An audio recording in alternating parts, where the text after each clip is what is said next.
비만 치료제라고 최근에 나온 게 있는데 사람들이 그걸 맞으면 수면 무호흡증이 완치가 되나요? 라고 얘기를 합니다. 그래서 양압기 안 써도 되나요? 라고 하는데 안타깝게도 그거는 안 됩니다.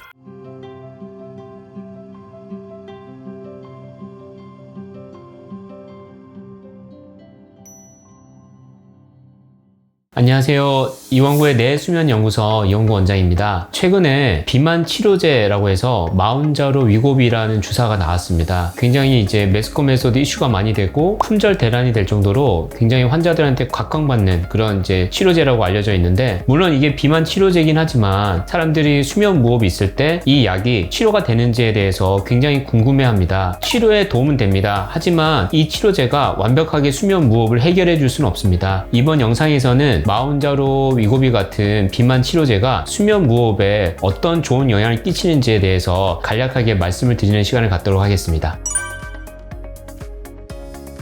수면 무호흡과 비만의 관계에 대해서 한번 알아봐야 될 것 같은데요. 우선은 수면 무호흡 자체가 기도가 좁아져서 생기는 병이라고 보시면 됩니다. 근데 하기도가 좁아지는 원인 중에서 가장 큰 이유가 구조적으로 기도 주변에 체지방, 지방 조직이 축적이 됨으로 인해서 좁아지는 게 생기게 되는 것입니다. 비만이 있게 되면 호흡근 주변에도 체지방이 올라가면서 결국 기도가 좁아지기 때문에 수면 무호흡이 있고 비만이 있게 되면 당연히 서로 연관관계가 있습니다. 비만 치료제인 마운자로 위고비 같은 주사가 어떤 역할을 하냐면, 우선 첫 번째로 뇌에 포만감을 줍니다. 시상하부 쪽에 영향을 끼쳐서 조금만 먹더라도 배가 부르게끔 만들고요. 그 다음에 또 하나는 음식을 먹게 되면 위 배출 지연을 일으킵니다. 그래서 마찬가지 이것 또한 포만감을 일으키게 하고 췌장에 영향을 끼쳐서 인슐린 분비가 많이 돼서 결국은 이 모든 것들이 함께 종합적으로 작용해서 체중이 빠지게 되거든요.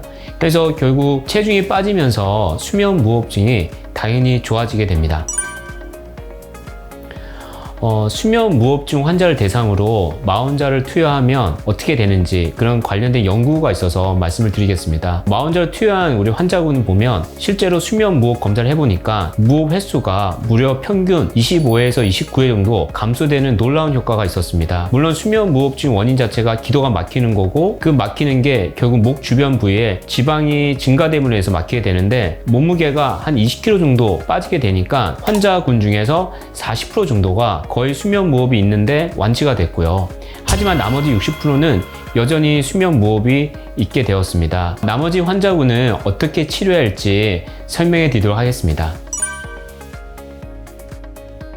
수면 무호흡증은 구조적인 문제로 생기는 건 맞습니다. 하지만 구조적인 문제라고 해서 전부 다 똑같은 원인이 아닙니다. 여러 가지 원인이 있는데, 첫 번째로는 혀가 크거나 턱이 작고 뒤로 밀려 있거나 이렇게 되더라도 기도가 좁아지는 원인이기도 합니다. 그렇기 때문에 이런 경우에는 체중이 빠지면서 기도 주변에 지방 조직이 빠진다 하더라도 기도가 좁아질 수밖에 없게 되는 것입니다. 그리고 또 하나의 문제는 뇌 신경 신호 문제가 일부 존재하게 됩니다. 기본적으로 무호흡이 걸리게 되면 뇌에서 신호를 보내서 근육 긴장도를 높여가지고 기도를 넓혀주게 되는데, 일부 환자들은 이 근육 긴장도의 저하가 계속 일부 존재하기 때문에 수면 무호흡이 계속 생기게 되는 것입니다. 이런 문제 때문에 여러 연구 결과에서도 체중 감량만 가지고는 수면 무호흡증이 완치가 되지 않게 되는 것입니다. 이런 환자한테 양압기 역할이 굉장히 중요한데요. 양압기는 결국은 양의 압력으로 기도 공간을 계속 확보해주는 치료라고 볼 수 있습니다. 수면 무호흡증이 여전히 남아있는 환자들한테는 양압기가 큰 도움을 줄 수 있습니다.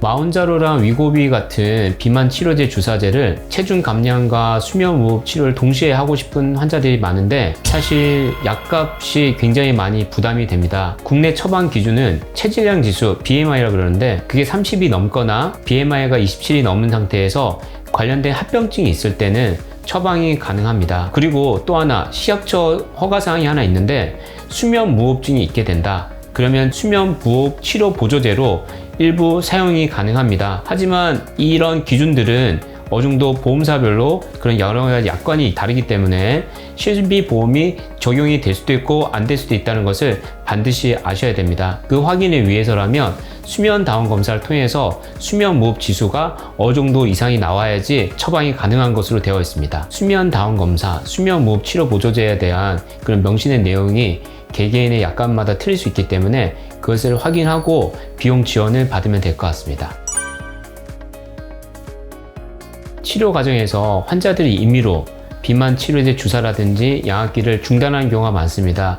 근데 그렇게 되면 실제로 수면 무호흡이라든지 그런 비만 상태가 호전이 되지 않습니다. 수면 인증이 전문의의 의견을 듣고 양압기라든지 비만 치료제 주사를 천천히 아주 점진적으로 조금 더 이어가거나 하는 그런 다양한 방법들을 해야지만 비만 환자에서 수면 무호흡을 치료할 수 있는 것입니다. 지금까지 영상 시청해 주셔서 감사드리고요. 구독과 좋아요 부탁드립니다.